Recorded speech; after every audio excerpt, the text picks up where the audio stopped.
ইন্নাল ইনসানা লাফি খুসর, ক্ষতি থেকে যদি বাঁচতে চাও তোমাদেরকে চারটি কাজ করতে হবে। নাম্বার 1, ইল্লাল্লাযিনা আমানু, ঈমান আনতে হবে। ফাঁকিবাজি ঈমান আনলে হবে না।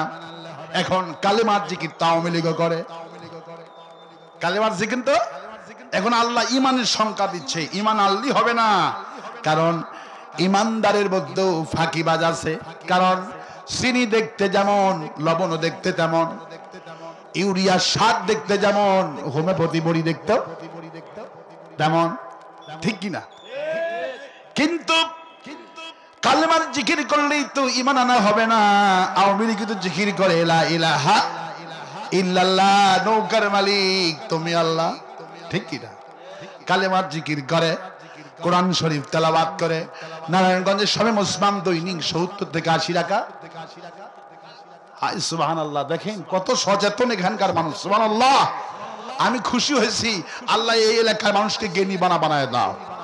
আল্লাহ এখান থেকে বড় বড় আল্লামা সাঈদীর মতো আলেম বানায় দাও। আল্লাহ এখানকে কবি নজরুলের মতো বড় বড় শিক্ষাবিদ সাহিত্যিক বানায় দাও।